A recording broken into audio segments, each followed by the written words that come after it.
તો આ સાથે જામનગરથી સમાચાર સામે આવી રહ્યા છે। જામનગરમાં 3 માળનો બિલ્ડિંગનો એક ભાગ છે તે ધરાશાયી થયો છે। તો આ સાથે જ સમાચાર પ્રાપ્ત થયા છે સાધના કોલોની આવાસનો એક ભાગ છે તે ધરાશાયી થયો। બિલ્ડિંગ પડતા ફસાયેલ એક વ્યક્તિને બહાર કાઢવામાં આવ્યો છે। બીજી તરફ ફાયરની ટીમ વ્યક્તિને બહાર કાઢી તેને તાત્કાલિક સારવાર અર્થે હોસ્પિટલ લઈ ગઈ હતી। કાટમાળ હટાવી અને વ્યક્તિને બહાર કાઢી હોસ્પિટલ લઈ જવામાં આવ્યો। અગાઉ બિલ્ડિંગ પડી હતી અને ત્યારે પણ 3 લોકોના મોત થયા હતા, જ્યારે જર્જરિત હાલતમાં આવાસ તંત્ર ખાલી કરાવવામાં આવ્યા હતા।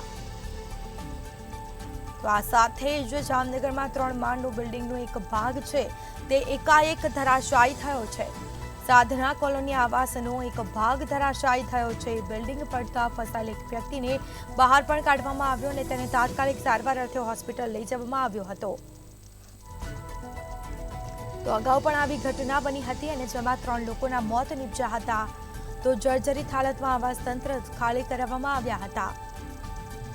તો આવાસ તંત્ર દ્વારા ખાલી કરાવવામાં આવ્યા હતા, જેમાં જામનગરમાં 3 માળનો બિલ્ડિંગનો એક ભાગ ધરાશાયી થયો હતો। સાધના કોલોની આવાસનો એક ભાગ અચાનક ધરાશાયી થયો। જર્જરિત મકાન હતું અને જેનો એક ભાગ ધરાશાયી થતા અફરાતફરી મચી હતી, જેમાં એક વ્યક્તિને બહાર કાઢવામાં આવ્યો હતો। બિલ્ડિંગ પડતા ફસાયેલ એક વ્યક્તિને બહાર કાઢી અને તેને તાત્કાલિક સારવાર અર્થે હોસ્પિટલ લઈ જવામાં આવ્યો હતો। કાટમાળ હટાવીને વ્યક્તિને બહાર કાઢી તેને સારવાર અર્થે લઈ જવામાં આવ્યો। યુવકને ગંભીર રૂપે ઈજા પણ પહોંચી હતી વ્યક્તિની। આ સાથે જ તેને સારવાર અર્થે હોસ્પિટલ લઈ જવામાં આવ્યો હતો।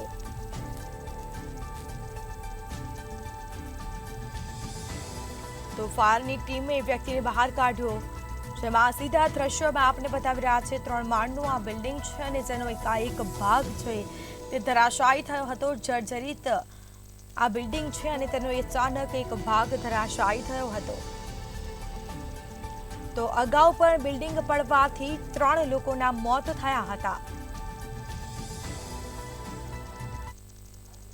આજરોજ વહેલી સવારે સાધના કોલોની તરીકે ઓળખાતા ગુજરાત હાઉસિંગ બોર્ડે વર્ષો પહેલાં બાંધેલા બ્લોક્સ પૈકીનો એક બ્લોક વહેલી સવારે તૂટ્યો છે। આ બ્લોક આપણે ચોમાસાની શરૂઆત પહેલાં સમરના એન્ડમાં લગભગ મે મહિનામાં આપણે સંપૂર્ણતઃ ખાલી કરાવેલા હતા અને આમાં ફક્ત એક લાવારીસ વ્યક્તિ રાત્રે આશ્રય માટે આવેલ હશે।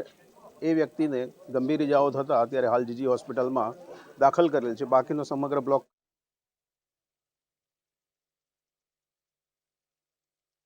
જામનગર શહેરની અંદર જે આજે વહેલી સવારનો એક બનાવ બન્યો છે, જે હાલ જ સાધના કોલોની વિસ્તારની અંદર જે એક આવાસ બિલ્ડિંગ આવેલા છે, એક આવાસ બિલ્ડિંગ જે ધરાશયી થયું છે અને હાલ ગયા વર્ષે આ જ જગ્યા ઉપર જે 3 લોકો જે દટાયા હતા અને મૃત્યુ થયું, તો હાલ આ જે વહેલી સવારનો જે બનાવ છે, બનાવની અંદર જે સાધના કોલો વિસ્તારની અંદર જે એક બિલ્ડિંગનો ભાગ જે ધરાશયી થયો છે અને એક વ્યક્તિ જે દટાયો હોવાની શંકાને લઈને આ વ્યક્તિને જે બહાર કાઢવામાં આવ્યો અને હાલ જે જીજી હોસ્પિટલની અંદર સારવાર હેઠળ ખસેડવામાં આવ્યો છે। અને જે પ્રકારે બિલ્ડિંગનો કાટમાળ અત્યારે હાલ જે દૂર કરવાની આજે કવાયત પણ હાથ ધરવામાં આવી છે તંત્ર દ્વારા, અને હાલ આ આવાસની અંદર જર્જરિત હોવાના કારણે તંત્ર દ્વારા નોટિસ પણ આપવામાં આવેલી હતી અને હજી કેટલા લોકો પણ આ આવાસની અંદર રહે છે।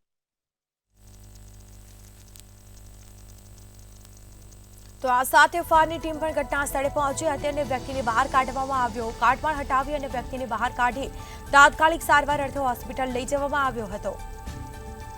તો અગાઉ પણ બિલ્ડિંગ પડવાથી 3 લોકોના મોત થઈ ચૂક્યા છે। જર્જરિત હાલતમાં આવાસ તંત્ર ખાલી કરાવ્યા હતા। આવાસ છે તેને તંત્ર દ્વારા ખાલી કરાવવામાં આવ્યું। તો સાધના કોલોની આવાસનો એક ભાગ ધરાશાયી થયો હતો। જામનગરમાં 3 માળનો બિલ્ડિંગ છે તેનો એક ભાગ ધરાશાયી થયો હતો। જર્જરિત બિલ્ડિંગ હતું અને જેનો એક ભાગ છે તે ધરાશાયી થયો છે। આ ઘટના બની જેમાં એક વ્યક્તિ કાટમાળ નીચે દટાયો હતો અને તેને બહાર કાઢવામાં આવ્યો।